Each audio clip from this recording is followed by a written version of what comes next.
Great. Great. Awesome. Well, hello, everybody. I'm Andrew Rula. I'm one of the PMs from the Broad Institute, and I've been working on the AnVIL project for a little over a year now, which is shocking for me to say. It really doesn't feel like it's been that long. Today, I'd like to talk to you a little bit about the data catalog that we have, specifically what's in the AnVIL and how do I get access to it. Ali's talked a lot about the work that we've been doing on the back end to kind of ensure that we have good, robust access controls to all of this data and that nobody's able to share it with people they shouldn't be able to. But one of the things Ali hasn't yet talked about is how to get your badge. How do you get your authorization to actually go and touch this data? And then how do you actually go to the workspace and do that?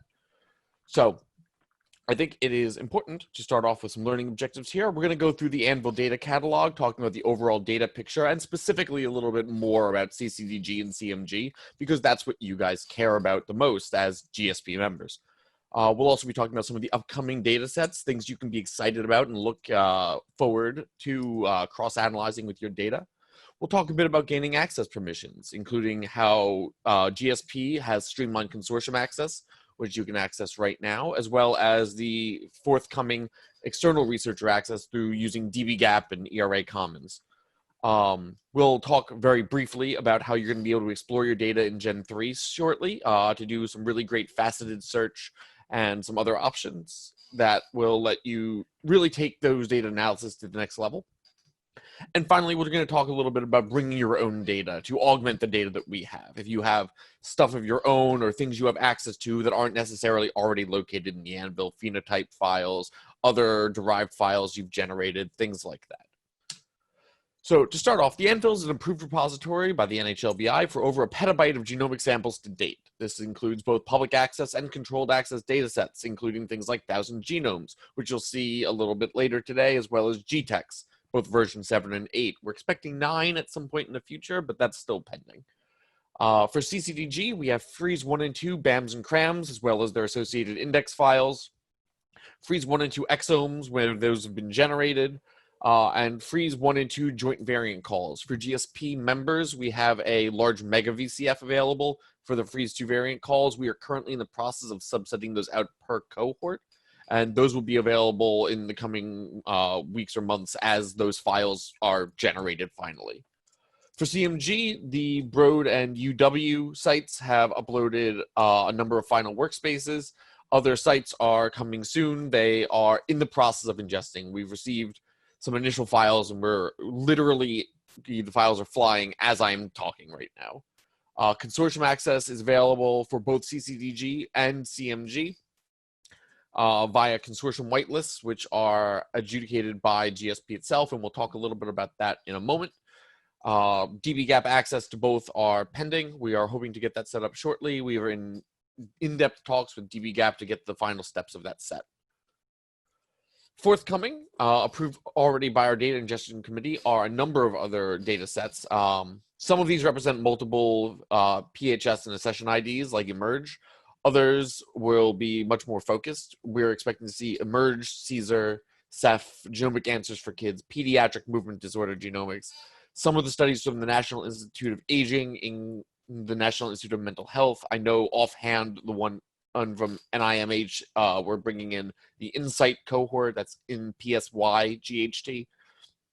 We're also working closely with Benedict Patton and a number of other sites to be the host for the Human Pangenome Reference Consortium. So that's very exciting. We're really excited to see some of that initial research being done on the AnVIL and hope to share the outputs of that very widely. Likewise, the AnVIL has put in an application to be the repository for the Host Genetics Institute's COVID-19 data source. We are expecting to hear back from them fairly soon, and things look positive. So watch this space. As Ali mentioned before, you only pay for what you use on the AnVIL. And in this case, the AnVIL has taken it upon ourselves to be the host for all of these data sources. No one pays storage for any of these except the AnVIL. We're the people who are responsible for those storage. If you clone these workspaces, your clone will not actually contain the original object files, but rather a pointer back to the original workspace, like Ali mentioned. In this way, you avoid storage costs for those things. You will still need to pay storage for any derived files that you generate or any bring your own data stuff that you upload. But for most users, because these large CRAM and VCF files will be located in AnVIL hosted datasets, you won't pay any storage. You'll only pay storage for files you actually upload or generate on the cloud, as well as any egress costs or compute costs that you'll see. So I think it's important to note and represents a pretty major cost savings over things like high performance computing clusters and on-prem storage, where you have to pay the storage cost repeatedly over and over again. So access permissions in the AnVIL. There are broadly two ways that users can get access to files in the AnVIL. And the first one is the one that most of you will end up using, I'm sure, is streamlined consortium access. Both CCDG and CMG have signed a data sharing agreement with GSP to provide access directly to any GSP member who meets the consortium specifications. In this case, the contact person for this is Tara Matisse. Tara, wave your hand. And she's standing by in our chat to aid people out as needed. And if you are not on those lists, if you're in Terra and you notice I don't have CCDG or CMG access, and I think that I should, you can go to these two links, which again are available in the slide decks. And you can fill out those forms and someone will reach out to you regarding your access. This will give you access to the CMG, all of the CMG data that is in the AnVIL, and CCDG, you will get access to most of the CDG data in the AnVIL. There are a couple of special cohorts, such as SOL, ARIC, AFLMU, which require a special letter of collaboration or handled as special cases, but likewise, you would go through the normal CCGG process to do that and just make Tara aware that you also would like to proceed towards access for those special cohorts. Outside of that, and as I've noted, there's a whole bunch of other data that's going to be coming into the AnVIL. External researcher access through dbGaP and ERA Commons will be coming soon. If you have gone into dbGaP and submitted a valid data access request, you will be able to access this data within the AnVIL.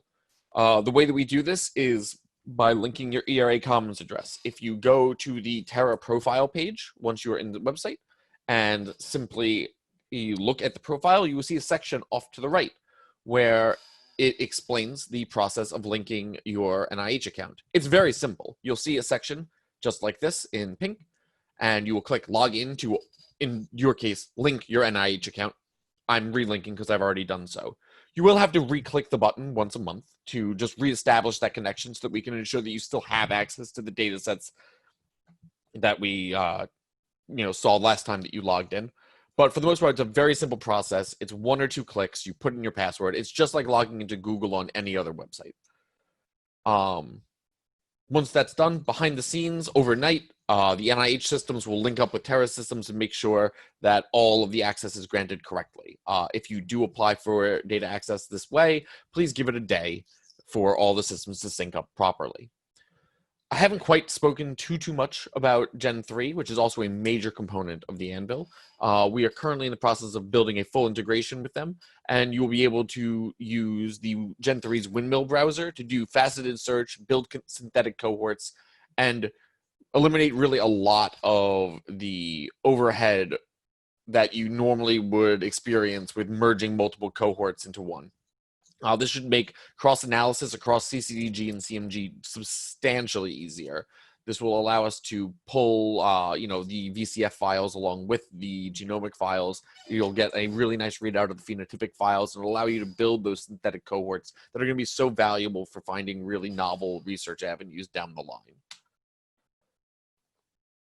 On the bring your own data side, Terra has some really robust tools for uploading your own data to the cloud. The two major ways that we'll see this done is through the Terra UI directly and also command line options like gsutil.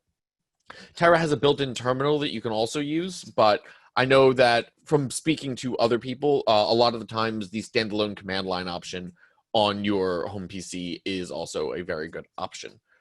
Uploaded data can be worked together with the AnVIL hosted data to cross-analyze things. Like I mentioned before, you're only going to pay for the storage for the things you create or upload to the cloud. AnVIL hosted data stored in R buckets will be stored without charge. And as Ali mentioned, we have really strong sharing controls with authorization domains and things like that.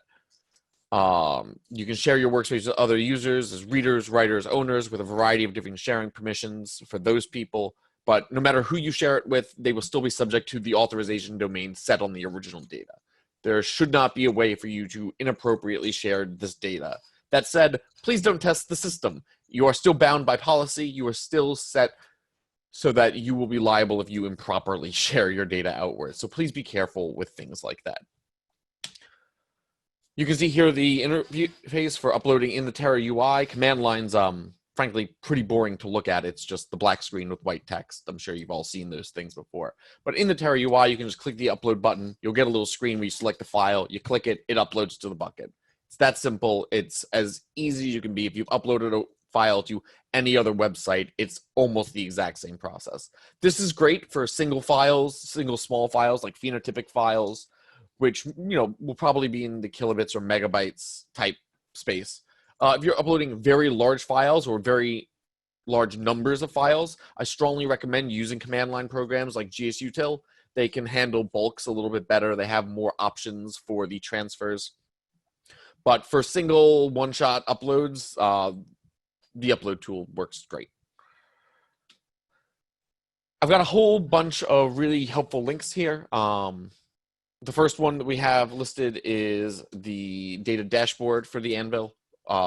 In there, you can see all of the cohorts that are currently available in the AnVIL and kind of scroll through and see a whole bunch of helpful links about how to get access to the data, how to use the data, etc. I've also included a link to the Terra support site, which has tutorials, help, and other support for things like getting your billing account set up or setting up your NIH ERA Commons linkage. If we have specific data questions, the AnVIL helpline is available. You can email help@list.anvilproject.org, and someone will get back to you as soon as we get there. Likewise, I've also included updates to Terra as a link here. We have our release notes. They come out every time Terra gets updated, and you can always check back here for latest and greatest of what's come to Terra and the AnVIL as a whole. If you think Terra could be doing something better, if there's improvements you'd like to see, if your research is blocked by a technical limitation or anything else, I'm sure we'd love to hear about it. Putting in a request at the Terra support site, which I've included a link to here, is a spectacular way to do that. And we take all of our requests seriously, and really at the end of the day, the AnVIL is going to be a home for researchers. We want to build a site that you guys really want to use. The goal isn't just to take everything, put it up on the internet and say, well, have at it. We really want to build a spot where there's not only community engagement, but also community input into what we're doing. Those kind of steps are what really we think is going to separate the AnVIL from other projects who maybe are not listening to the research community as appropriately or as intently. At this point, I'd like to open it up for questions, as I also open up as the website popping up here. Mo, can you tell me, am I still showing the presentation or am I on the data dashboard? You are on the data dashboard, Andrew. Great. Awesome. I just wanted to make sure I wasn't sharing a weird screen there. Sure. You guys can kind of see as you go through here that we have a lot of information, including sample counts and how much space they're taking up. You can see the over 1,000 terabytes of files, most of which are in CCDG, but I'm sure CMG will get quite a bit more data there in the coming weeks. You've also got GTEx and 1,000 genomes, and eMERGE is coming in as we speak. You can here see a long list of all of the various workspaces for CMG and CCDG. We will be expanding that list as more workspaces are finalized, and you can also see a number here that are for studies that have not yet been fully registered in dbGaP. These likewise have had their registration started, but either don't have PHS IDs or aren't quite live, thus that you can actually go to the dbGaP site. This is updated on a regular basis. Our portal team is spectacular at making sure that this is up to date and can really effectively show us what the AnVIL is currently hosted. We have another number of other sites that will give you lots of information about how to submit dbGaP data access requests, how to bring your own data, submit consortium data. If you are a data holder for a group other than CCDG or CMG and you have data you want to bring into the AnVIL, we have an onboarding application. If your data set, especially if it is an HGRI funded data set, We are very interested in having a conversation with you about whether we could host your data in the AnVIL. Please don't hesitate to reach out, and we would love to start those conversations with you. There's also a little bit more information here about the metadata that would be needed to ingest the data set and the kind of things that we require from data sets, as well as more information about our data access controls. At this point, does anybody have any questions that I could go over? I think I have 15 minutes or so left in this session, but I would be more than happy to give everyone an extra 15 minutes for lunch. So We're a bit ahead of schedule, and there were a few questions posted in the Slack.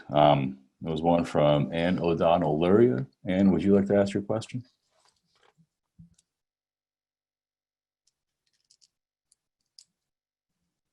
I'm hearing silence, so I'll go ahead and read it. yeah, And go ahead. ask, for accessing AnVIL data, does this account linking happen at the PI level, or does each individual in my group who access the data need to have a linked account? So the answer to that ultimately is yes, each user will have to have a linked account. The way to make sure that a user gets access through that dbGaP linkage is to have them listed as a data downloader on your data access request. That is the spot that generates the information in dbGaP that we can read.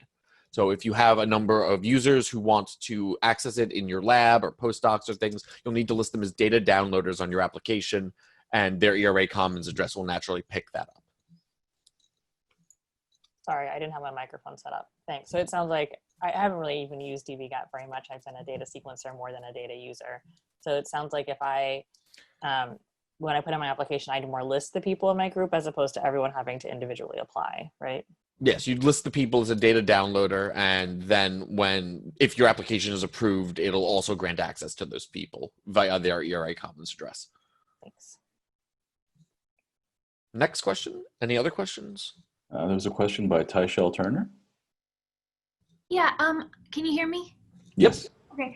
My question was, if I have uploaded data to dbGaP, like if I'm a submitter of dbGaP data, can I am I automatically able to access that data in AnVIL since I was the one who submitted it? So the answer to that is not at this time. We are looking into ways to have data that's been submitted to dbGaP be available to the AnVIL through an administrative project that's not yet built. At the moment, you can only access data in the AnVIL that is hosted by the AnVIL or that you upload directly. If you download your data from dbGaP, you are very capable of uploading that as a bring your own data to a workspace and using it in conjunction with other AnVIL data. That's definitely a route that you can do, but there's no easy way to get the data from dbGaP into the AnVIL without that intermediary download step at the moment. We are looking into it. It is something that we know there's a lot of data on dbGaP that people already have access to, and we'd love to support that long term, but I don't think we have anything specific in the roadmap to share now. Okay. Yeah, I mean, I just think it would be nice if you're the one who submitted it to dbGaP that you would be able to see it in AnVIL. So. Absolutely. And you have access to that data if, say, you submitted like the Brave cohort. I'm just picking a name out of the sky. Please, no one quote from the Brave cohort get upset with me. If you have access to the Brave cohort and the Brave cohort exists on AnVIL, you can see that data. It's data that we will have gotten from the Brave cohort sequencing center. But if the data doesn't exist in AnVIL, we can't reach into dbGaP and pull it out for you. Yeah. Okay. Thanks.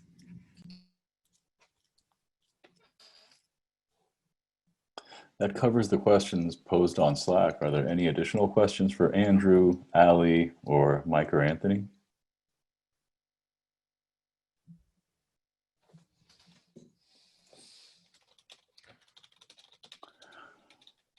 All right, well, I'm hearing silence, so we'll go ahead and break early.